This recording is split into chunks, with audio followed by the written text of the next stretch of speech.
Saudara-saudari, malam ini saya kongsikan tentang Amsal bab 1 ayat 7. Untuk memperolehi pengetahuan, pertamanya kamu mesti hormat dan takut kepada Tuhan.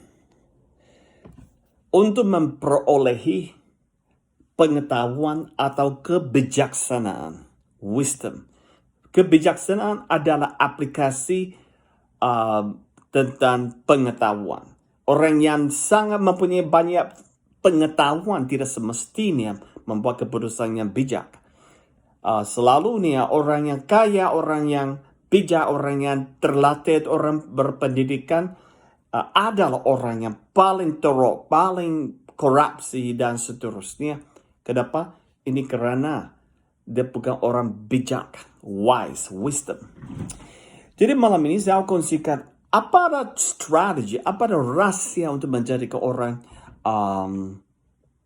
yang bijak, orang yang bijak. Buku Amsal adalah buku yang pertama untuk mencari apa ada firman Tuhan katakan tentang kebijaksanaan dan dan pengetahuan.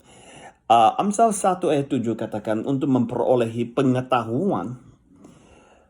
Sebenarnya adalah di translation haruslah kebijaksanaan dan pengetahuan. Pertama kamu mesti hormat dan takut kepada Tuhan. Ini the translation yang bagus. Hormat dan takut. Dalam bahasa Inggris, the fear of God is the beginning of wisdom. Apa artinya? Kita katakan, jika kita mau memperolehi kebijaksanaan dan pengetahuan, kita harus takut kepada Tuhan. Tapi takut ini sangat agak confusing. Karena jika kamu takut kepada Tuhan, kamu tidak mau berdosa, okay? Kamu tahulah ini adalah satu perkara yang salah, kamu enggan melakukannya karena kamu takut takut nanti kena punishment daripada Allah, kepada Tuhan dan seterusnya. Ini bukan apa maksudnya satu perhubungan dengan Tuhan Allah yang dalam perjanjian baru. Ini seolah-olah ini ada perjanjian lama. Kamu takut kena hukum. Karena kamu takut kena hukum, kau cobalah mengelakkan segala kejahatan dan dosa, dan cobalah menurut jalan yang benar. Tapi cobalah ini ada bermasalah. Sebab ini adalah bahasa untuk orang-orang agama, bukan orang-orang berhubungan dengan Tuhan Yesus Kristus. Agama Kristen bukan satu agama dengan undang-undang. Undang-undang ini tidak akan melepaskan kita, jiwa kita. Apa akan melepaskan kita adalah kasih karunia Allah, grace. Kasih karunia Allah Tuhan sungguh bekerja dalam hati, menggerakkan hati kita. Sehingga kita sendiri mau menurut berjalan dengan Tuhan. Bukan kita harus berjalan dalam jalan Tuhan. Kita mau berjalan ikuti cara Tuhan karena kita mengasihi Dia dan kita menghormati Dia. Amsal 1 ayat 7 sungguh hebat katakan ini. Pengetahuan, memperoleh pengetahuan orang, kita mestilah hormat dan takut kepada Tuhan. Nombor 1, hormat. Ini benar-benar betul, hormat. Atau dalam bahasa Inggris ada reverence. Hormat macam itu kita seperti orang berhormat. Di Malaysia ada orang politik datang ke bandar, kita ada gitu YAB amat yang berhormat, YB yang amat berhormat. Ini ada orang berhormat, berhormat. Tapi kita harus berhormat kepada Tuhan. Ini hormat yang jauh lebih tinggi pangkat peringkat daripada apa kita sebutkan orang politik, ada menteri itu jadi orang berhormat, sebab ini ada daripada bahasa reverence. Macam mana hormat? Maksudnya macam ini. Seperti kita dalam pujian penyembahan, worship. Penyembahan pada waktu kita sujud. sujud, hati kita sujud di depan Tuhan, dalam kemuliaan Tuhan. Ini cara kita hormat ada di dalam konteks kemuliaan Tuhan. Faham? Ini manusia tak ada kemuliaan. Manusia adalah manusia, orang yang hawa nafsu. Tak ada satu kemuliaan, transcendent glory, kemuliaan daripada Tuhan. Bila kita mengalami, menikmati keindahan Tuhan Allah, keindahan Tuhan dalam waktu kemuliaan Tuhan, kita mengalaminya, menikmati dalam keindahan begitu indah, begitu elok. Hati kita sujud dan sembah kepada Tuhan. Ini maksudnya hormat. Ini maksudnya kita hormat seperti kita sujud. Ini adalah permulaan kebijaksanaan. Itulah sikap itu adalah permulaan pengetahuan. Apa kita segala bijaksanaan dan pengetahuan adalah berfokus di atas centrality, di fokus atas Tuhan Yesus Kristus. Tuhan Yesus Kristus adalah pengetahuan kita. Tuhan Yesus adalah kebijaksanaan untuk kita. Dia adalah segala harta kekayaan,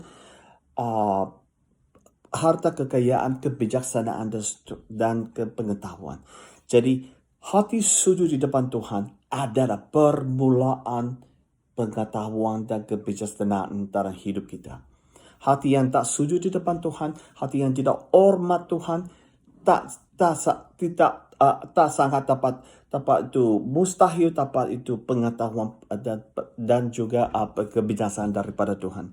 Sangat-sangat penting hormat. Ini bukan pengetahuan dan juga kebijaksanaan bermula dengan hati yang sujud di depan Tuhan. Pengetahuan dan juga pengertian dan juga kebijaksanaan bermula dengan hormat, dengan hati yang sujud, yang sembah di depan Tuhan. Nombor 1. Ini akan mengubahkan segala sikap kita. Sikap kita sangat-sangat penting macam mana terhadap. Seperti David. Raja Daud, dia bila dia berdosa dengan Bathsheba, dia berdosa, dia bunuhkan Bathsheba punya suami dan juga dia ambil orang lain punya istri dan seterusnya, dan dia kena dihukum oleh nabi itu prophet, dan David terus, dan bila dia diyakinkan oleh nabi itu, David terus bertobat. Dia katakan, Tuhan, saya berdosa terhadap Engkau dan Engkau saja. Apa maksudnya? Bila kita berdosa kepada Tuhan yang pertama. Yang kedua ada orang-orang yang jika kita akan dosakan mereka, tapi pertama adalah Tuhan Allah kita. Tuhan adalah mempunyai segala-galanya. Kita mesti sujud di depan Dia. Itu hormat, ini ada sujud. Itu ada permulaan untuk pengetahuan dan kebijaksanaan. Nomor 2 adalah rendah hati, humility. Murah hati dan rendah hati adalah permulaan kebijaksanaan dan juga pengetahuan juga. Ini maksudnya hormat dan takut kepada Tuhan. Jika kau takut kepada Tuhan, kau akan bermurah hati dan kau akan berendah hati depan Tuhan. Bukan orang yang ego, orang mau angkatkan diri, mau mengangkatkan pendirian dan gaya hidup diri sendiri. Kadang mesti cara rendah hati. Saya mau bagikan satu contoh dan akan habiskan kongsian ini. Saya mau kongsikan satu orang yang paling prominent, paling tinggi, paling elok, paling cantik, indah, yang pernah berjalan di dalam dunia ini, yang namanya adalah Yesus Kristus.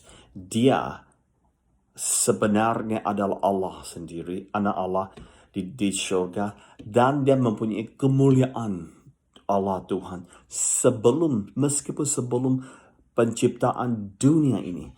Tapi karena dia mengasihi dunia ini, bila orang-orang manusia sudah berdosa, dia rela, firman Tuhan kata dia rela merendahkan diri. dan kosongkan diri sendiri, empty himself, the Bible says. Or Yesus rendahkan diri supaya empty himself and came to this world. Dia rendahkan diri sendiri daripada peringkat Allah, kemuliaan, menjadikan peringkat seorang manusia. Dan manusia datang kepada dunia ini karena dia mesti serupa manusia, dalam serupa hamba, supaya dia melayani orang manusia dan jadi juru selamat kepada manusia. Ingatkan, cuma manusia boleh selamatkan manusia. Allah tak dapat menyelamatkan manusia karena Allah tak dapat mati. Orang manusia boleh mati. Yesus Kristus mati sebagai seorang manusia, bukan sebagai seorang Allah. Allah tak mati. Faham? Jadi Yesus dengan sengajanya dia rendahkan diri sebagai mengambil rupa orang manusia supaya dia dapat selamatkan manusia. Saudara, inilah maksudnya kita harus rendahkan diri. Kamu bayangkan kamu dengarkan cerita tentang merendahkan diri Tuhan Yesus Kristus, Allah sendiri rendahkan diri sendiri. Ini ada cerita akan menggerakkan hati kita untuk menggoyangkan hati kita. Kita akan sujud dan sembah. Kita tak akan sombong. Kita akan rendahkan diri. Akta ini untuk merendahkan diri ada permulaan pengetahuan dan kebijaksanaan. Tuhan berkati. Amin.